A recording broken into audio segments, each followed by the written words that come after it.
Месец дена по последната синдикална кошничка, владата ниту формираше економско-социјален совет, ниту изработи собствена. Министерот за економија и труд Бесар Дурмиши критикува дека синдикалната содржи производи кои не се неопходни. Најавува дека владината ќе се пресметува врз основа на просечните цени во неколку маркети и ќе се однесува на 4-члено семејство, а не како што претходно најавуваа дека ќе биде за 3 члена. Таа што ги објавуваат синдикатите, знаеме дека ги објавуваат, немаме против тоа ништо, но не е реална, не е соодветна поради тоа што бројките не се точни. Во делот на храна и пелоци, многу пати сме го кажале, има стајано производи кои, например, во временски период не се потрошат, или производи кои не испаѓаат на минимална кошница, туку испаѓаат на друга кошница.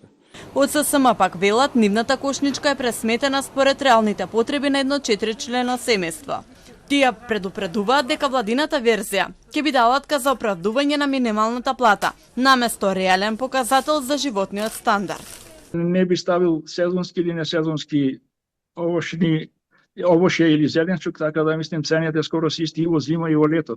Брзо почнеа да раснат цените и така да негде од прилика имаме покачување на 1670 денари за мај и јуни месец.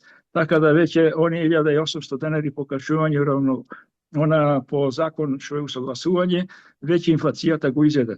Плашуваме што понатаму за оние останати месеци до новото покачување или усогласување на платите во март 2026. Доколку дојде до нов бран на покачување на цените, министерот најави враќање на краткорочни мерки, како замрзнување на цени и маржи.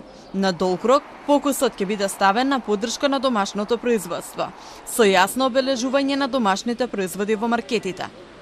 Според последните податоци, синдикалната минимална кошничка за мај изнесува 64.698 денари.